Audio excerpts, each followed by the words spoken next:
The music dropped to a nervous murmur as the champagne flute slipped from his hand and shattered at her feet. Lucas Harrow, slick hair, designer tux, a grin he wore like a trophy, leaned close enough for the cameras to catch the contempt in his eyes. "Security," he said, flicking glass shards aside with an Italian loafer. "Get this nobody out of the VIP. She's smudging the marble." Gasps rippled across the gala floor beneath a chandelier the size of a small planet. The woman he pointed at, mid-20s, midnight dress, simple heels, hair in a neat twist, didn't flinch. Her badge read, "Consultant." Her hand stayed steady around a leather portfolio, though the room strained to see if she'd drop it. A waiter froze with a tray mid-air. A socialite whispered, "She works here." Another voice, "Doesn't matter. Look at him. He's loving it." Lucas stepped forward, smiling for the phones. "Say sorry and step aside. Some of us actually belong here." She met his gaze. Calm, unstartled. "I don't think you want to finish that sentence." He laughed, too loud. "Watch me." If you're enjoying this story, please don't forget to hit the subscribe button because your support helps us bring more powerful stories like this to life. And tell us where you're watching from in the comments. Now let's dive in. Harrow Dynamics knew how to throw a party. The EV startup's launch felt more like a coronation than a product reveal. Arcs of light traced the contours of a silver prototype on a rotating pedestal, and a string quartet sifted pop melodies through crystal air. Everyone wore ambition like cologne. Everyone except the consultant, who stood near the velvet rope, unbothered by the gravitational pull of gossip. Her name was Amara Ease, though almost no one here knew it yet.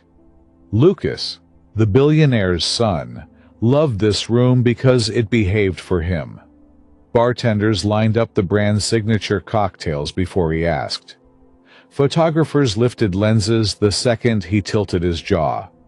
Tonight was supposed to be his night to soft launch as the face of the company. Young, dynamic, inevitable. His father was abroad, closing something bigger. Lucas liked the sound of bigger. The problem with rooms that always obey is you forget how to read one that doesn't. When Lucas saw Amara at the VIP line, dark dress, conservative jewelry, no entourage, his brain stamped her staff before his conscience could catch up. Entitlement finished the job. "Ma'am," he gestured with his glass, all posture. "VIP is for investors, founders, board. You can set those reports on the service table and circle back later." Amara held his gaze. "I'm exactly where I need to be." He leaned in, lowering his voice to a hiss the microphone still caught. "Do you know how much this event costs? Every second you stand here, you waste it." A cluster of his friends, tattooed wrists, borrowed swagger, edged closer to the drama. A PR handler looked at her shoes like they might tell her what to do. Across the room, the board chair, Elena Ortiz, paused mid-conversation, eyes narrowing as she clocked Lucas's posture. The quartet missed a note. Amara's knuckles whitened around the portfolio, then relaxed. "You're about to be handed a choice," she said quietly. "Try not to trip on it." Lucas circled her like a stage he owned. "Choice? The only choice here is whether security escorts you quietly or the fun way." He raised his glass toward security with a lazy salute. A guard moved. Phones lifted. He accidentally tipped the glass, and bubbles hissed across the marble like he'd unscrewed a fire hydrant of embarrassment. "Oops," Lucas said, with a smile meant for headlines. "Now you have something to clean." The waiter flinched. Someone laughed too hard. Amara did not move. Elena Ortiz's expression flattened into something geometric and displeased. She turned to an aide. "Is she on the consultant list?" The aide nodded, swallowed. "She is, but the code name. I think you'll want to see this." "On your knees, consultant," said one of Lucas's friends under his breath, testing how far the room would let them go. The room, to its shame, shifted but didn't break. Amara's eyes flicked to the rotating prototype, then back to Lucas. "Tell me something real," she said. "If you weren't your father's son, would any of these people still be smiling?" His jaw clicked. "You want real? Real is—" "Lucas!" Elena Ortiz's voice landed like a gavel. "A word." "Later," he said, chin still aimed at Amara. "I'm handling a situation." "You're creating one," Elena replied. "And you're doing it in front of every investor we've begged to trust us." The quartet stopped entirely. The pedestal lights hummed. Silence, the kind that knows it's being filmed, stretched thin across the floor. A stagehand rushed a tablet to Elena. She scanned, then looked up at Amara with a recognition that folded the room into a new shape. "Ladies and gentlemen," Elena said, stepping onto the small stage meant for product specs and applause. Before the reveal, Harrow Dynamics has a significant announcement. Lucas brightened, assuming this was his cue. He climbed a step. Elena blocked him with half a shoulder, never breaking eye contact with the crowd. "Our new controlling partner has finalized their position. The entity you've heard whispered about, North Star Capital, will join us tonight." A logo pulsed on the screen, a small 5-point star. Elena extended an open palm toward the velvet rope. "Please welcome Amara Ease, managing partner of North Star Capital." It took a full heartbeat for the room to understand. Then, another heartbeat to admit it. Then, finally the sound. Chairs scraping, whispers popping like oil in a hot pan, gasps that felt personal. The nobody stepped beneath the chandelier, composed, portfolio under one arm, the faintest constellation pin at her collar that matched the star on the screen. Lucas's smile disintegrated so fast it left residue. Amara took the microphone, steady. "Good evening." Her voice carried like a well-drawn bow across strings, controlled, resonant, impossible to ignore. "My team and I believe the future of clean transportation isn't just in batteries or software, it's in culture. How you treat people when no one's grading you." She let the sentence sit beside the broken glass at her feet. Eyes followed it down. "I grew up helping my mother clean offices like this," she continued. "Some nights the executives smiled at us on the way out. Some nights they didn't. We learned two truths. Dignity is portable, and rooms remember."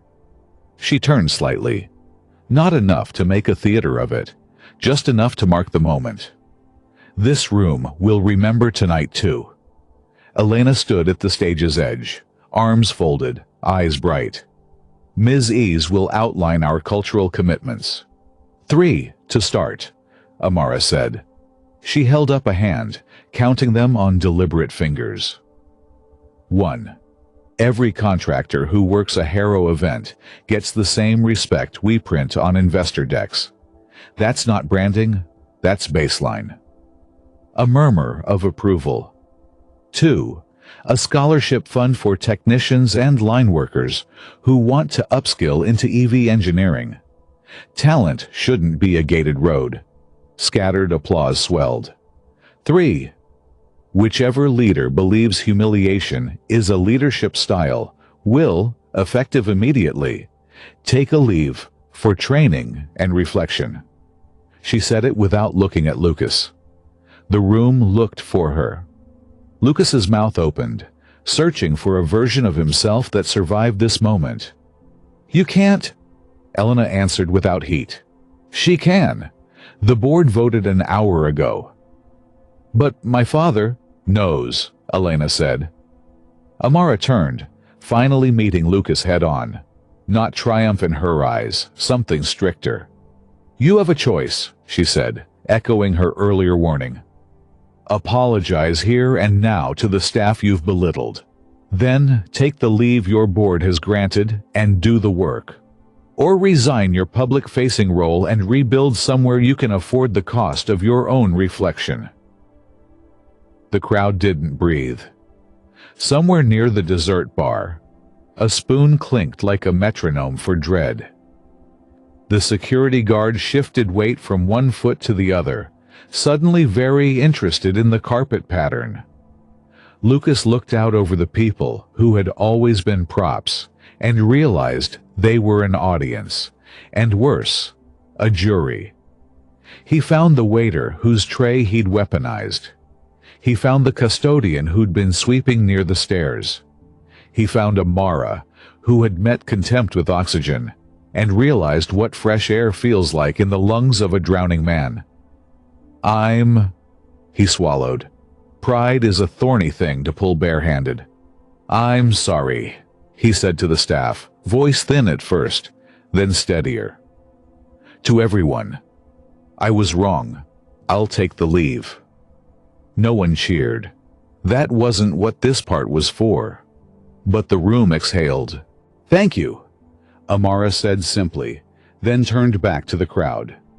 "Now, why North Star?" She gestured toward the prototype. "Because brilliance without humility accelerates the wrong direction. We're here to help Harrow go faster the right way." She outlined the plan. Supplier audits that actually bite. A worker voice council. Internships that didn't require your parents' Rolodex. Transparent safety metrics on the shop floor. As she spoke, the prototype behind her felt less like a trophy and more like a promise with bolts. Elena stepped in to close. "Product launch in 10 minutes, she said, smiling at last. "You've waited long enough." Applause broke like weather, finally deciding. Offstage, Amara found a corner, near a display of historical motors, where the air wasn't quite so watched. She let the hum of the crowd dim to a background river. The waiter approached, the same one who had frozen with the tray. "Ms. Easy," he said, eyes bright with a relief that read older than he was. "They told me to set this aside for you." He handed her a fresh glass, sparkling water. Lime. "For when rooms remember." She laughed softly, a sound that felt like letting down a weight without dropping it. "Thank you." Elena joined them, tucking a stray strand of hair behind her ear. "I should have cut him off sooner," she said. "You did exactly when it would be heard," Amara replied. "Timing is a kind of mercy." They stood side by side, watching the crowd recalibrate, conversations nodding and unnodding around a new center of gravity. The chandelier still blazed, but the light felt different, less like permission, more like clarity. Across the floor, Lucas spoke with the custodial team, not with cameras, but with both hands open. It was awkward. It was a start. The announcer's voice rose, slick and practiced, calling everyone toward the countdown. The music swelled. The prototype turned. Phones lifted in unison, like a flock of metal birds. Amara pressed a palm to the portfolio, felt the embossed star under her fingertips, and let the moment stand still, long enough to engrave its lesson. Rooms remember. They remember who clapped for cruelty and who looked away. They remember who cleaned the glass and who made the mess. They remember the exact decibel of a man saying nobody, and the exact softness of the woman who answered with work. As the cover slid off the silver EV and applause tumbled through the rafters, Amara allowed herself one private smile, not for the product, not for the headlines already drafting themselves, but for the calculus that had finally balanced. Power isn't what you hold over people. It's what you lift in them.